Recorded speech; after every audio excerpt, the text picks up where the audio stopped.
Hello, everybody. We're back and we're live and on the air. It's the Wednesday night edition of Inside the Headset. Going to roll down to Chattanooga. 470 wins, kids. He's in the Hall of Fame. He's 3-0. The head coach of the Boyd Buchanan Bucks, head coach Gary Rankin. How you doing tonight, Coach? Doing great, Stuart. Thank you, man. Hey, you might be charm. Every time I talk to you, we've been winning. I tell you what, can I get on the staff? Can I get on the Bucks staff? I was telling somebody today, I want to come down and do a game at Buccaneer Stadium. I definitely need to do that. We will plan for it next year, Coach, and I promise you, you're gonna be on the schedule, and we're gonna come down to Boyd Buchanan and see those Bucks. Well, the little Bucks are doing pretty good. You put them on the road again. Traveled up to Christian Academy of Knoxville, and take us through that. We had lightning, but you didn't, and thank goodness. But come away with a win, didn't you? We did. I mean, we've been into our last two road games have been tough games, and our kids have grown up some. I saw a little mental toughness the other night that I was looking for. So going on the road to CAK and getting a win is always good. So I was proud of our kids. Yeah, and talk about that. You were a little concerned about traveling and getting this group out on the road, but they seem to travel pretty good, and that's what you want out of a team that you're just starting to try to figure out what you can do with them and where they're going to go. Yeah, we weren't as sharp as I'd like to be in the first half, especially offensively.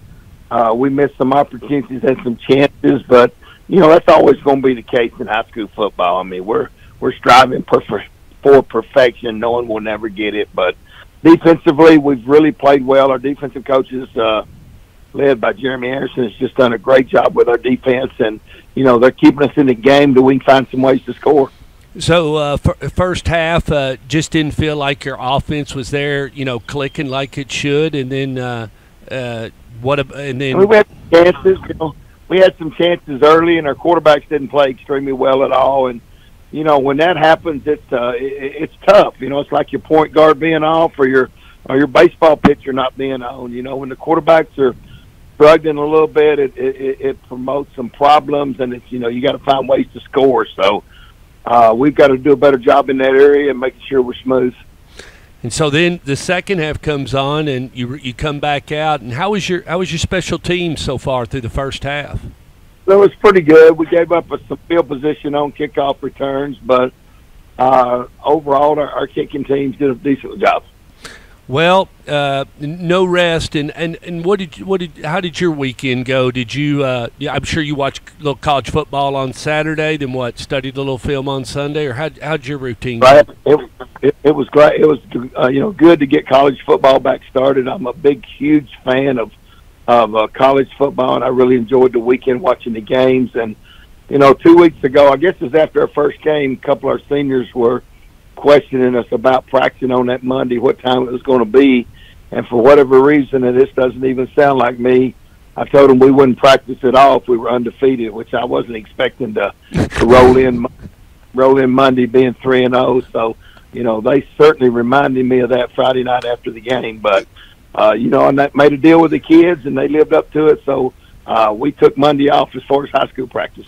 What a great, reward. I mean, you dangle a little carrot out there, and it's about a little victory, and no different than a sales team. That's the reason why you put commission around something, and you set a quota. You're right.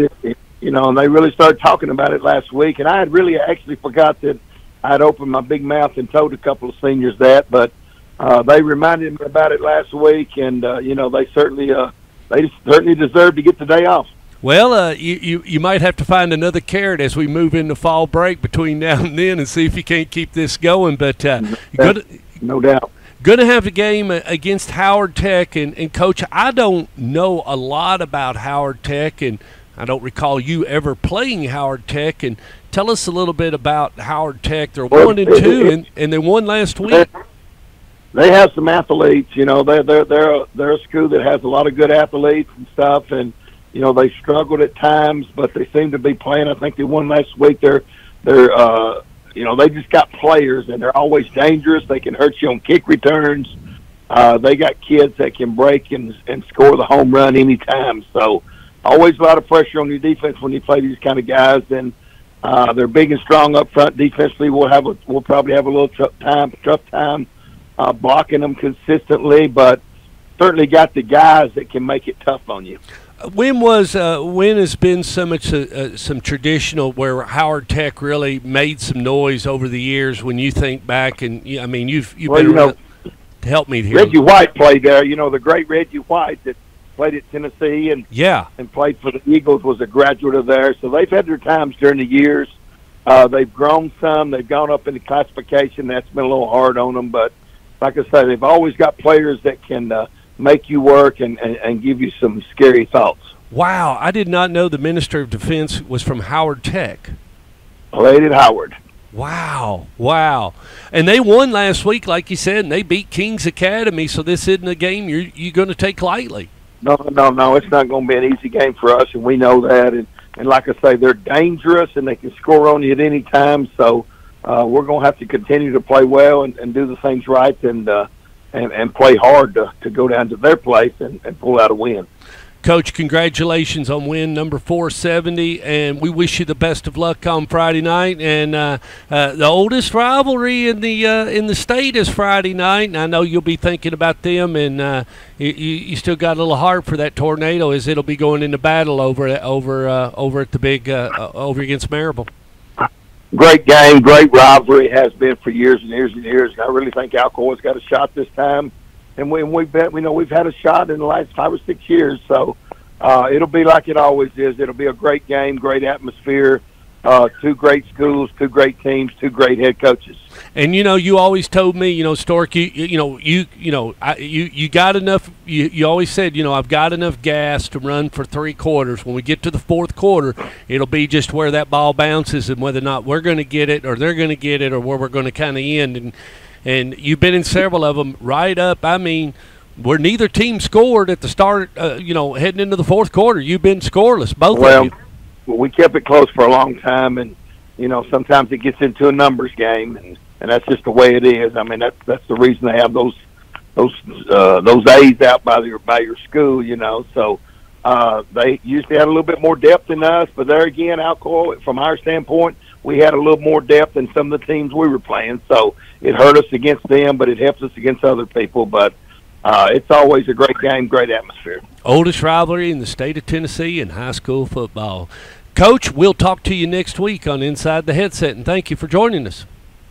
All right, Stuart. See you, brother. See you, bro.